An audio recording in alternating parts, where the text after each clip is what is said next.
우리가 보면 이제 뭐 어음수표가 그죠 부실채권이 되는 방법이 있죠. 그걸 회수하는 방법이라든지 한번 살펴보면요. 지금 보면 많이 신용이 그죠 뭐 지급 결제 수단이 많이 정책이 많이 돼 있죠. 그래서 현금 결제도 많이 하고요. 그렇지만 아직도 보면 우리가 보면 이제 그죠? 당연히 수표는 오고 가고요. 어음 같은 경우는 이제 전자어음도 되고요. 전자어음도 어음이죠. 그죠? 부도된 부도는 거고요.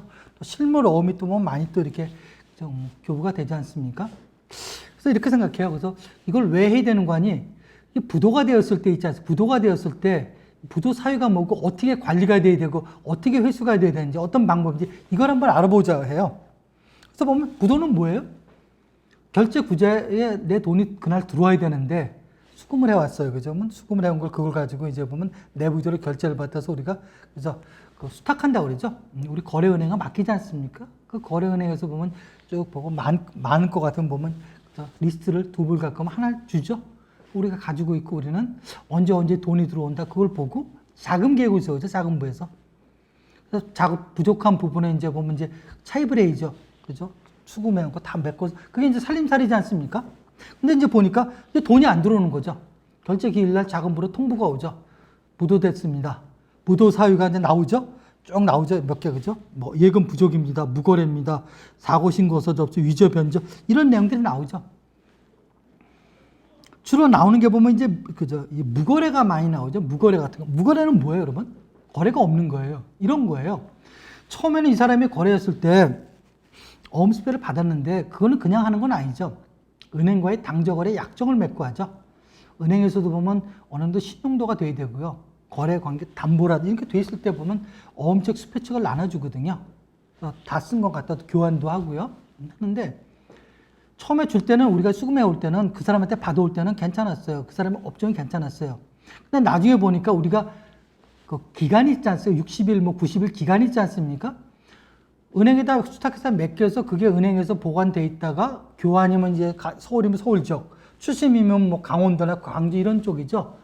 추심은 미리 뭐 일주일 전에 돌리고 그래서 교환 지역에서 돌려서 그게 우리 은행으로 들어오고 은행에서 내 결정으로 들어오면 그게 이제 결정이 됐다는 거예요. 근데 그게 안 된 게 이제 그죠? 부도죠. 무거래라는 건 이 사람이 나 줄 땐 괜찮았는데 만기가 될 때 딴 거를 못 막은 거예요. 그 업체가 부도가 된 거예요. 돈을 못 막은 거죠. 그죠? 그래서 그 부도가 무거래, 그래서 무거래 부도고요. 또 하나는 이거예요. 애초부터 뭡니까? 남이 어음책 있지 않습니까? 한 장 빌려다가, 남이 거 빌려다가, 빈 용지 빌려다가 자기 명판 찍고 만들어서 그걸 준 거예요. 그걸 난 또 거래하는지 받아다가 맡겼는데, 그러면 또 그 기간이 된데 마찬가지로 은행에서는 그 지점으로 보낼 거 아니겠습니까? 지점은 찍혀 있으니까. 그럼 나중에 보니까, 당자계에서 이렇게 보니까 거래 자체가 없어요. 그래서 무거래예요. 그럼 어떻게 해야 돼요, 그런 거냐? 받았을 때 첫 시간에 그러니까 둘째 시간 들은 것 같아요. 받았을 때 어떻게 합니까? 받았을 때 반드시 한번 물어봐야 돼요. 확인해 봐야 돼요. 거래 잘하고 있는지.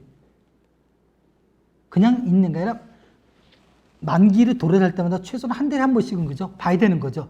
그래서 만약에 그 업체가 부도가 됐다. 그러면 어떻게 돼요? 아직 우리 은행에 맡긴 게 있지 않습니까? 교환이나 추심이 아직 제시를 안 했잖아요.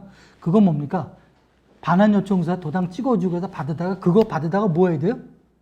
그걸 발행한 사람이 있고 배수한 사람이 있을 수 있지 않습니까? 그 사람들은 인적사항이 뭐예요? 법인이면 법인 등기사항 증명서, 개인은 주민등록 초본, 거기에 나타난 주소에 나타난 재산들이 있을 거 아니겠어요? 재산그죠? 재산들이 있을 거라고요. 부동산도 있고, 유체동산도 있고, 채권, 뭐 나타나겠죠? 그걸 뭔가 원인증서를 부도된 거 있지 않습니까? 부도된 어음수를 원인증서로 해서 그걸 가지고 법원에다가 일단 가압류 신청을 하죠. 그죠? 가압류 신청을 하고 된 다음에 그 다음에 어음이나 수표금 청구 소송을 통해서 회수하는 그런 방법을 택하시는 거예요. 그래서 보면 우리가 보면 부도가 되면은 프로세스는 그렇게 끝나는 거고요. 부도가 되면 어떻습니까? 부도 사유 같은 내용들이 이제 쭉 나오죠. 그래서 우리가 하시는 건 어음 같은 건 발행인이라든지 배수인할 때 청구도 하고 할 수가 있고요. 그래서 보면 우리가 보면 그림에도 나오죠. 그죠? 부도 사유 같은 거는 그죠? 단계별로 나오지 않습니까? 부도 사유를 갖다가 이제 은행에서 통보를 해주고요. 그 다음에 보면 이제 약소고용 같은 건 발행인, 그죠? 소고 의무자. 보면 배서, 뒤에 배서라는 건 뭐예요, 여러분? 내가 책임지겠다는 사람이에요. 그래서 보면 일반적으로 책임지겠다는 사람이 많으면 많을수록 좋은 거예요. 근데 보면 이게 진짜 그 사람인지 아닌지는 몰라요, 그죠? 형식상 밖에. 가공의 인물이 있을 수도 있는 거죠, 그죠? 지금 형식상은 있는 거죠, 그죠? 소송을 한다. 그래서 우리 보면은 수표가 시효가 몇 개월 얼마라고 6개월이에요. 수표는 부도가 되면 발행인 또 뒤에 보면 배서한 사람 있죠. 그건 누가 1번, 2번인지 모르고 막 뒤에 막 이쪽 저쪽 뭐 정신없이 돼 있지 않습니까? 6개월이라고요. 그러면 부도가 발생되면 6개월 이내에 여러분 선택을 하셔야 돼요. 발행인의 배서인한테 지금은 못 받지만 소송을 통해서 승소가 되면 그걸 갖다 내 권리를 끌고 가면서 그걸 가지고 그 사람들 재산 조사해서 나타나면 경매 회수한다. 그걸 갈지 포기할지 또 그걸 보셔야 되고요. 우리 어음 있지 않습니까? 어음 같은 경우는 발행인은 3년이고요. 배서는 1년이에요. 근데 받았는데 보니까 뒤에 배서한 사람들이 3명이에요. 근데 부도 발생일로부터 지급기일이 있죠? 그로부터 2년이 경과가 됐어요. 그럼 어떻게 하셔야 돼요? 봤는데 보니까 뒤에 나중에 알았는데 거기 배서인들의 재산이 있어. 그러면 그거 등기부등본 띈 다음에 발행인 배서인 있지 않습니까? 같이 묶어서 아니면 발행인 빼고 배서인만 어음금 청구 소송하면 돼요. 돼요. 그 사람이 안 나오면 돼요. 피고 안 나오면 돼요. 근데 그 사람이 나와서 뭐라 그런다고요? 재판장님 그거는 시효가 완성됐습니다. 그럼 재판 지는 거예요. 배서는 1년이에요. 그래서 발행인은 3년이지만 발행인한테는 재판이 이기겠죠. 근데 무슨 의미가 있어? 돈이 없는데. 또 그런 경우 같은 거는 배서인 뒤에 있잖아요. 일단은 어떻게 해야 돼요? 이걸 할 건지 말 건지 빨리 판단하셔야 되고요. 근데 여기서 내 판단, 내 상관없이 무조건 해야 되는 건 뭐냐? 자연인 있죠? 자연인. 개인으로 되어 있는 사람들 있지 않습니까? 수표도 뒤에 배서해 있는 사람들, 어음도 그 사람들한테는 무조건 판결만 받아놓으셔야 돼요. 어떻게 될지 몰라요. 상속받을 수도 있어. 그건 내가 판단할 문제가 아니에요. 그래서 시효가 10년이 돼가지 않습니까? 그럼 뭡니까? 시효 연장 소송을 또 10년 연장을 시켜야 되는 거예요. 그런 조치가 뭡니까? 계속적으로 필요한 거죠. 그래서 보면 이 어음 수표 같은 경우는 있지 않습니까? 어떻게 보면 소송할 때 좀 편해요. 왜?